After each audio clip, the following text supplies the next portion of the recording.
अस्सलाम वालेकुम, welcome back to my channel. कैसे हैं आप सब? उम्मीद करती हूँ आप सब खैरियत से होंगे। आज हम बनाएंगे आम से बनने वाली बहुत ही मज़ेदार स्वीट डिश। इसको हम मैंगो डिलाइट भी कह सकते हैं या मैंगो अरेबियन डिज़र्ट भी कह सकते हैं। ये रेसिपी बहुत ही आसान है और बहुत ही झटपट बनने वाली है। जैसे ही आम का सीज़न आता है हमारे घरों में बहुत सी डिशेस आम से बनाई जाती हैं, जैसे कि जैम, मुरब्बा या अचार। आम से बनने वाली सभी चीज़ें हम सबको बहुत पसंद आती हैं और गर्मियों की ये ख़ास बात है कि जब भी आम का सीज़न आता है हमारे दिलो दिमाग में बहुत सी अमेजिंग रेसिपीज़ आती हैं। ये रेसिपी बहुत ही आसान, बहुत ही टेस्टी और बहुत मज़ेदार बनकर तैयार होती है। तो आपने झटपट सा ये मीठा बनाकर अपने मेहमानों को सर्व करना है और सर्व करने से पहले हमने इसको अच्छी तरह से चिल कर लेना है। तकरीबन 5 से 6 घंटे इसको हमने फ्रिज में रहने देना है और जब अच्छे से चिल हो जाए तो फिर हमने मेहमानों को सर्व करना है। ये आम का मीठा इतना टेस्टी बनकर तैयार होता है कि इसके हर बाइट में आम का टेस्ट आता है। बिना ओवन और बिना गैस जलाए ये डिज़र्ट मिनटों में बनने वाला है। तो बिना मेहनत वाला ये डिज़र्ट गर्मियों के लिए बहुत परफेक्ट है। तो चलिए रेसिपी बनाना स्टार्ट करते हैं। तो सबसे पहले हमने आम ले लेने हैं। यहाँ पे मैंने 1.5 kg आम लिया है और उसको हमने इस तरह से छील लेना है। आम को इस्तेमाल करने से पहले सबसे पहले हमने इसको धो लेना है और उसके बाद हमने इसको पील ऑफ कर लेना है। आप चाहें तो पीलर की मदद से भी कर सकते हैं या फिर छुरी की मदद से। तो आम हमारा जितना मीठा होगा हमारी रेसिपी उतनी ही मीठी बनकर तैयार होगी। ये डिज़र्ट ना सिर्फ बड़ों को बल्कि बच्चों को भी बहुत पसंद आने वाला है और बच्चे इसे बार बार बनाने की फरमाइश करेंगे। आम का ये मीठा बहुत जल्दी और बहुत कम टाइम में बनकर तैयार होता है। तो इस तरह से आम की स्किन को पील करने के बाद उसको इस तरह हमने क्यूब्स में काट लेना है। यहाँ पे हमने बोल में आम को काट के रख लेना है। कुछ हमने डेकोरेशन के लिए भी यूज़ करना है और कुछ हमने डिज़र्ट के बीच में ही स्प्रेड कर देना है। आम को अपने क्यूब्स में कट करना है, लेकिन हमने इसके क्यूब्स बहुत छोटे नहीं करने या फिर बहुत बड़े नहीं करने। तो यहाँ पे आम को मैंने 3 हिस्सों में डिवाइड कर लिया था। आम को 3 हिस्सों में डिवाइड करने के बाद हमने उसकी थोड़ी सी प्यूरी भी बना लेनी है। आम की प्यूरी बनाने के बाद मैंने 2 से 4 टेबल स्पून अलग कर लिया था गार्निशिंग के लिए। तो अब चलते हैं अब अपने नेक्स्ट स्टेप की तरफ। अब हमने क्रीम को व्हिप कर लेना है और जिस बोल में हमने व्हिप क्रीम को तैयार करना है उसको हमने कुछ देर के लिए फ्रीज़र में रख लेना है। ऐसा करने से जो हमने क्रीम बनानी है बहुत जल्दी से व्हिप हो जाएगी और जो क्रीम को हमने व्हिप करना है उसको भी हमने फ्रीज़र में रखना है 2 घंटे के लिए। मैंने यहाँ पर टेट्रा पैक की क्रीम का इस्तेमाल किया है। आप यहाँ पर कोई भी क्रीम का इस्तेमाल कर सकते हैं। क्रीम को जो मैं इस्तेमाल कर रही हूँ उसको मैंने पहले अच्छे से फ्रीज़र में रख दिया था। अच्छे से ठंडी हो गई है तभी हमने इसको व्हिप करना है। बीटर की मदद से हमने अच्छे से इसको बीट कर लेना है। अगर आपके पास बीटर नहीं है तो हैंड विस्क की मदद से भी आप इसको बीट कर सकते हैं, मगर हैंड विस्क की मदद से काफ़ी वक्त लग जाएगा इसको बीट करने में। तो यहाँ पे क्रीम हमारी अच्छे से ठंडी हो चुकी है, तो 1 से 2 मिनट ही लगेंगे इसको अच्छे से व्हिप करने में। गर्मियों के सीज़न में क्रीम को व्हिप करने में थोड़ी देर ज़्यादा लग सकती है। जब क्रीम अच्छे से व्हिप हो जाए तो मैंगो प्यूरी की तरह थोड़ी सी अलग कर लें गार्निशिंग के लिए। अब हमने जो मैंगो प्यूरी बनाई थी और व्हिपिंग क्रीम, इन दोनों को हमने मिक्स कर लेना है। तो ये क्रीम में मैंगो प्यूरी ऐड करने से पहले ही क्रीम को मैंने अलग कर लिया था, जैसे हमने मैंगो प्यूरी को अलग किया है। मैंगो का पल्प डाल देना है हमने अपनी जो व्हिपिंग क्रीम है और इसको अच्छे से हमने मिक्स कर देना है। और अगर आपका आम फीका है तो आप इसमें कंडेंस मिल्क का भी इस्तेमाल कर सकते हैं। मैं यहाँ पर 2 टेबलस्पून पिसी हुई चीनी का इस्तेमाल कर रही हूँ।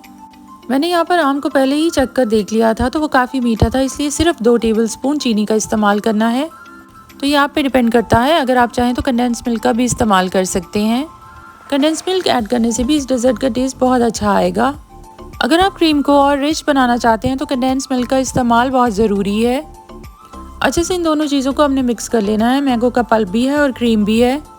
अब ये जो पल्प और क्रीम को हमने मिक्स किया है इसको हमने दोबारा से फ्रिज में रख देना है ताकि ये अच्छे से ठंडा रहे। जब हम इस डिश की बेस बना चुके होंगे तब हमने इसको फ्रिज से निकालना है। तो जब तक हमने इसकी ज़रूरत नहीं पड़ती हमने इसको अच्छे से चिल करना है। अब चलते हैं हम इस डेजर्ट की बेस बनाने की तरफ। तो यहाँ पे मैंने फ्लैट डिश ली है और उसमें बेस बनाने के लिए मैंने रस्क का इस्तेमाल किया है। आप चाहें तो बिस्किट्स का भी इस्तेमाल कर सकते हैं या फिर प्लेन केक का भी इस्तेमाल किया जा सकता है। तो अच्छे से यहाँ पे मैंने रस्क की लेयर लगा दिया और उसके ऊपर हमने दूध डालना है। तो यहाँ पे रस्क को मैंने सॉफ्ट करने के लिए थोड़ा सा दूध का इस्तेमाल किया है। अगर आप चाहें तो हल्का सा वार्म मिल्क भी इस्तेमाल कर सकते हैं और उसमें थोड़ी सी चीनी भी ऐड कर सकते हैं।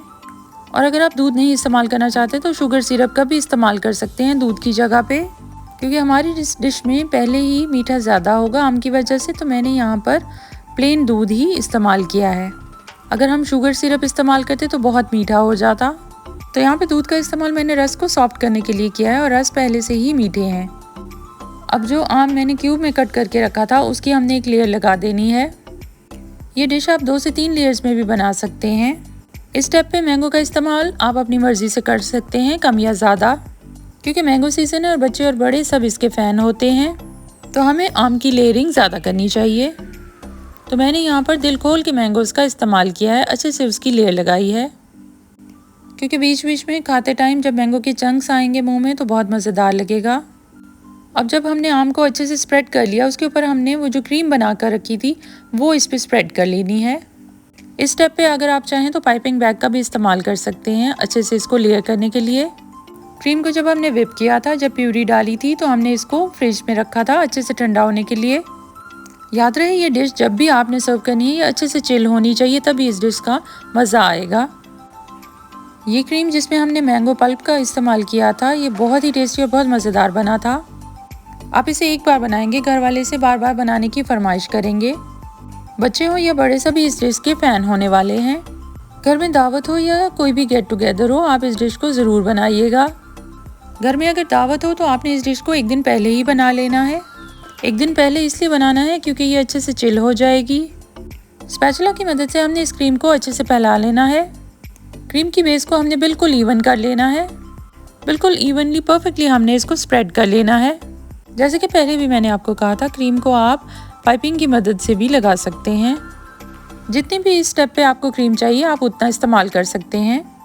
अगर आप चाहें तो इस डिश को आप सिंपल सर्विंग में भी बना सकते हैं, लेकिन अगर आप इसको बड़ी फैमिली के लिए बना रहे हैं तो एक डिश में बनाना ज़रूरी है। सेम इसी तरह बड़ी डिश में आप मेरी तरह बना लीजिए। तो यहाँ पे आप देख सकते हैं जो मैंने मैंगो का पल्प बचाया था, पीस के अलग रख दिया था, अब उससे हमने इसको डेकोरेट कर लेना है। अगर हमारी प्रेजेंटेशन अच्छी होगी तो देखने में भी अच्छा लगेगा और खाने में भी। तो जैसे जैसे आपका दिल करे आपने वहाँ आम का पल्प रखते जाना है और एक एक छोटा स्पून हमने क्रीम का ऐड करना है पल्प के ऊपर। ये वो क्रीम है जो मैंने पहले अलग करके रख दी थी। आप इसकी डेकोरेशन जिस तरह मर्जी चाहे कर सकते हैं। तो इस तरह करते हुए स्टेप बाय स्टेप मैंने आम का पल्प भी अप्लाई कर लिया है और क्रीम भी। अगर आप इन दोनों में से कोई चीज़ स्किप भी करना चाहते हैं तो आप कर सकते हैं। अब हमने इसका एक डिज़ाइन बना लेना है। किसी भी स्पैचुला या फिर स्क्वायर की मदद से आप इसका डिज़ाइन बना सकते हैं। मैं यहाँ पर स्पून की बैक साइड की मदद से इसका डिज़ाइन बना रही हूँ। तो इस तरह जिगजैग करते हुए हमने बहुत ही अच्छे से एक मार्बल डिज़ाइन बना लेना है। डेकोरेशंस में काफ़ी वेरिएशंस होती हैं, आप अपनी पसंद से कोई भी डेकोरेशन कर सकते हैं। तो ये आम के क्यूब्स जो कि मैंने पहले से काट के अलग कर लिए थे उसको हमने इसके ऊपर गार्निश करना है। तो यहाँ पे आप देख सकते हैं इसको बनाना कितना आसान है और कितना ही खूबसूरत लग रहा है। बहुत ही परफेक्ट, बहुत ही अमेजिंग, सुपर टेस्टी बनकर डिश हमारी तैयार हुई है। अच्छे से हमने आम को इस पर स्प्रेड कर लेना है। ये डिज़र्ट बहुत ही टेस्टी बनकर तैयार होती है। जैसे जैसे आम के क्यूब्स हमारे मुंह में आते हैं ये बहुत ही मज़ेदार लगती है। ये आप पे डिपेंड करते हैं, अगर आप चाहें तो ज़्यादा भी क्वांटिटी में आम डेकोरेशन के लिए यूज़ कर सकते हैं। आम के साथ और भी फ्रूट्स आप इस्तेमाल कर सकते हैं, जैसे कि चेरी हो गया, कीवी हो गया, और अगर चाहें तो आपके पास अवेलेबल हो तो स्ट्रॉबेरी भी इस्तेमाल कर सकते हैं। It all depends on you, जैसे मर्जी चाहें आप इसको डेकोरेट कर सकते हैं। और अगर आप इसमें कलर ऐड करना चाहते हैं तो चेरी या स्ट्रॉबेरी का इस्तेमाल कीजिए। ये डिज़र्ट आप सेम मेथड के साथ कस्टर्ड में भी बना सकते हो, अगर आप क्रीम इस्तेमाल नहीं करना चाहते। तो आम के साथ बनी हुई कोई भी डिज़र्ट हो बहुत ही मज़ेदार बनती है। तो यहाँ पे मैंने आम के साथ साथ वेफर्स भी डेकोरेशन में इस्तेमाल किए हैं, जो कि खाने में और देखने में दोनों में बहुत आला लगते हैं। तो बहुत ही मज़ेदार और बहुत ही परफेक्ट किस्म की डिज़र्ट बनकर तैयार हुई है। तो उम्मीद करती हूँ आज की रेसिपी आपको पसंद आई होगी। वीडियो अच्छी लगे तो वीडियो को लाइक कर दें और शेयर कर दें। इस डिज़र्ट को आपने एक बार बनाकर ज़रूर ट्राई करना है। मुझे कमेंट्स में आपके फीडबैक का इंतज़ार रहेगा। अगर आपको आज की रेसिपी पसंद आई है तो वीडियो को लाइक कर दें और शेयर कर दें। और अगर आप मेरे चैनल पर न्यू हैं तो चैनल को सब्सक्राइब करना ना भूलिएगा। Thanks for watching the video. अल्लाह हाफिज़।